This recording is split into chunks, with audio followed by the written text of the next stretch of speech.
वेदेषु यज्ञेषु तपःसु चैव दानेषु यत् पुण्यफलं प्रदिष्टम् अत्येति तत् सर्वमिदं विदित्वा योगी परम स्थानम उपैति चाद्यम।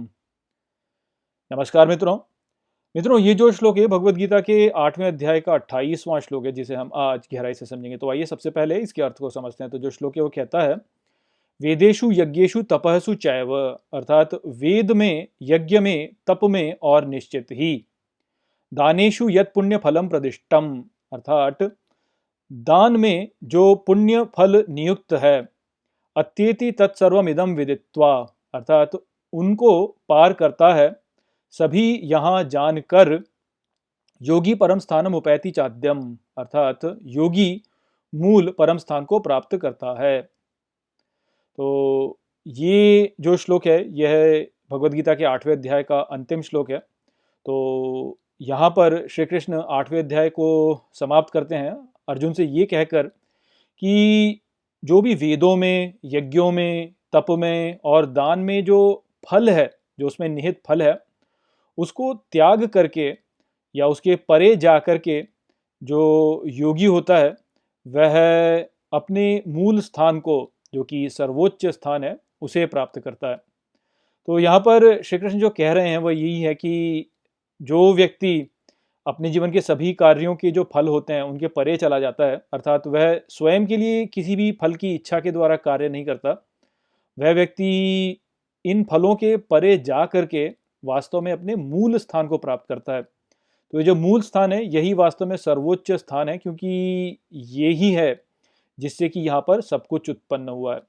तो जो हमें समझना है वो यही समझना है कि जब हम अपने जीवन में कुछ भी अध्ययन करते हैं, या जब हम अपने जीवन में कोई भी कार्य करते हैं जिसको, जो कि यज्ञ हो गया, या जब हम कोई भी बलिदान देते हैं जो कि तप हो गया, या जब भी हम कोई दान देते हैं, या हम किसी दूसरे व्यक्ति को अपनी कोई प्रिय वस्तु दान करते हैं, देते हैं कुछ भी, तो उससे जो फल उत्पन्न हो रहा होता है, यदि हम उसकी कामना करते हैं तो तब हम अपने मूल स्थान को नहीं प्राप्त कर पाएंगे, क्योंकि तब तो वो काम जो है वो हम अपने लिए कर रहे हैं, हम ज्ञान को अपने लिए संचित कर रहे हैं, हम यज्ञ कर रहे हैं अपने लिए कर रहे हैं, हम कोई भी कार्य कर रहे हैं वो अपने लिए कर रहे हैं। तब तो यदि हम ऐसा करेंगे तो हम अपने मूल स्थान को प्राप्त नहीं करेंगे।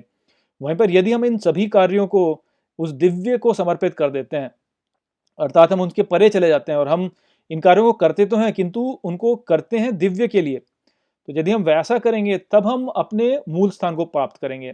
मूल स्थान को प्राप्त करना क्या हुआ? वो वही है जो कि हमारे भीतर की दिव्यता है, जो कि योग है और जो कि परम स्थान है। क्योंकि उस स्थिति में फिर हमारे लिए जो हमारी प्राप्ति होगी वो वास्तव में श्री कृष्ण की ही प्राप्ति होगी। वही मार्ग वास्तव में जो प्रकाश का मार्ग है वो वाला मार्ग होता है। जब हमने अपने अहंकार को ला दिया बीच में, तो तब दृष्टिकोण बीच में आ जाता है और उस कारण से हमारा विवेक धूमिल हो जाता है और हम जो प्रकाश का मार्ग होता है उसे नहीं समझ पाते हैं।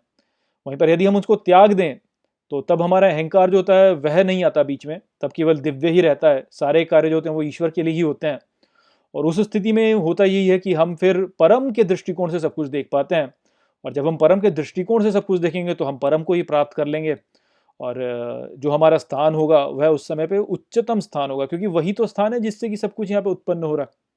तो इसका आप उदाहरण ले सकते हैं। जैसे आप मान लीजिए कि शेयर बाजार का उदाहरण ले लीजिए। तो जैसे शेयर बाजार हो गया, उसको यही बोला जाता है कि अरे यहाँ पर तो जो लालची लोग हैं वह यहाँ पर रहते हैं, जो कि कंपनियों के साथ में खेलते हैं, खरीदते हैं, बेचते हैं, और इस प्रकार से जो है लालची लोग हैं जो कि केवल मुनाफे के बारे में सोचते हैं। किंतु क्या ऐसा सोचना वास्तव में उचित है? आप ही सोचिए कि जो शेयर बाजार होता है वहाँ पर जो धन उसमें निवेश किया जाता है वह धन कंपनियों को मिलता है, और जो कंपनियां होती हैं वह उस धन का उपयोग करती हैं या तो नए प्रोडक्ट्स बनाने में या फिर नए लोगों को रोजगार देने में। और ये दोनों ही कार्य जो हैं इससे वास्तव में हम देखें तो भला ही हो रहा है, सबका भला ही होता है। नए नए यदि उत्पाद आते हैं तो उनसे हमारा जीवन जो होता है वो सरल होता है, या यदि लोगों को रोजगार मिलता है तो उसके द्वारा भी वास्तव में समाज में कल्याण ही होता है। तो हम ऐसा कैसे कह सकते हैं कि ये जो शेयर बाजार है उसमें पैसा निवेश करना या शेयर बाजार में जाना वास्तव में एक बुरा कार्य है? ये बुरा कार्य नहीं है। अंतर्निहित रूप से देखा जाए तो ये बुरा कार्य नहीं है। वास्तव में होता यही है कि लोग जब इसमें जाते हैं तो कई बार वह लालच से जाते हैं और सोचते हैं कि मैं अपने लिए पैसा कमा लूँ या मैं अपने लिए जो है सब कुछ मुनाफा रख लूँ। तो जब व्यक्ति उस प्रकार से जाता है, उस प्रकार से कार्य करता है, तो हाँ, तब समस्या है, क्योंकि उस स्थिति में हो यही रहा है कि व्यक्ति अपने लिए सब कुछ कर रहा है। किंतु वहीं पर यदि व्यक्ति शेयर बाजार में ही निवेश करता है, किंतु ये सोच के निवेश करता है कि ये जो धन मैंने दिया है इससे लोगों का कल्याण होगा, नए नए उत्पाद आएंगे जो कि लोगों के जीवन को सरल करेंगे, या लोगों को नया नया रोजगार मिलेगा तो उससे समाज में कल्याण होगा, यदि व्यक्ति उस प्रकार से उसमें निवेश करता है तो ये तो एक बहुत ही कल्याणकारी कार्य हो गया। तो ये जो दृष्टिकोण का अंतर है, ये बहुत ही छोटा सा अंतर है। दोनों व्यक्तियों ने एक ही कार्य किया, शेयर बाजार में निवेश किया, किंतु एक व्यक्ति ने लालच से किया, अपने लिए किया, और दूसरे व्यक्ति ने समाज के कल्याण के रूप से किया।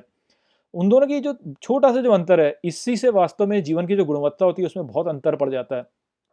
तो यदि हम अपने कार्यों को ऐसे करते हैं कि वह हम दिव्य को समर्पित करें, न कि स्वयं को समर्पित करें, तब उस स्थिति में हम दिव्य के साथ में ही एक हो रहे होते हैं, क्योंकि हम फिर दिव्य के दृष्टिकोण से भी देख रहे होते हैं। हमारा जो दृष्टिकोण होता है वो दिव्य का ही दृष्टिकोण हो जाता है, और दृष्टिकोण का होना ही वास्तव में जो मार्ग है, जो प्रकाश का मार्ग है, वही है। और प्रकाश के मार्ग के द्वारा हम कहाँ पहुँचेंगे? श्री कृष्ण तक पहुँचेंगे, जो कि सर्वोच्च स्थान है।